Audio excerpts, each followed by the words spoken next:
vlog, another day as a content. Siyempre, creator, not cremation. By the way guys, samahan niyo akong gumawa ng dynamite. Today's my cravings. Nakabili nga pala ako ng sili sa Marikina. Buti na lang, medyo malalaki siya. So, mas maganda siya sa dynamite kapag medyo malalaki. So, ayan, medyo sinusukat-sukat pa ng aking tsulalay. Ang haba ng ating sili. Siguro nasa 7 inches siya. Or maybe more than 7 inches. Wow!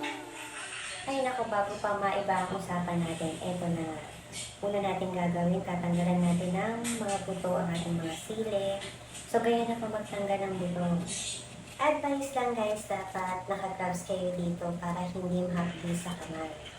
Baka mamaya yan, kapag nag-CR kayo, nakalimutan nyo yun. Nag-ugas kayo ng mga inyong mga kineme, bigla kayo magtatatalon sa hapde. Anyway, ayan, paulit-ulit lang ang procedure. Ayan, natapos na natin tanggalan ng buto ng ating mga sili. Estimated ko mga 20 pieces ang magagawa ko dito. Nag-prepare din pala ako ng bawang at saka sibuyas. Marami kasi tayong giniling, so yung matitira, gagawin natin lumpiang Shanghai. Then next, prepare na natin itong ating cheese. Siyempre, hindi siya magiging dynamite kung wala siyang cheese. Hindi ko pala nailagay sa ref yung cheese natin kaya sobrang struggle maghiwa, sobrang lambot. Then, start na tayo mag-wrap ng dynamite. Ang size ng wrapper ko dito is medium. Saktong-sakto lang pala siya pang dynamite. So, ayan, start na tayo magbalot. Very generous tayo maglagay ng giniling dito. Para pag unang kagat, hindi ka maghahanap ng laman kasi nandun na kaagad. Then, dinadamihan ko din dito yung cheese. Then, ang pangsarap ko din pala dyan is yung itlog para hindi bubuka kapag niluluto. Ayan, ulit-ulit lang ang procedure natin. Alam niyo ba guys kung bakit dynamite ang tawag? Yung green chili, it looks like a fuse. Then kapag kinain mo siya, explosive sa mouth, may kick yung anghang niya. Kaya, boom!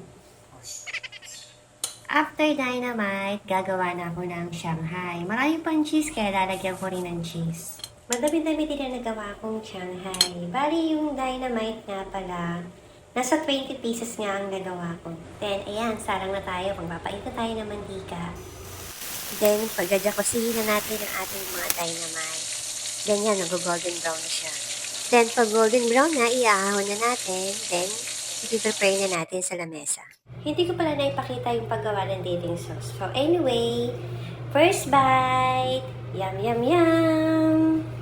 Another craving satisfied! Alright, alright!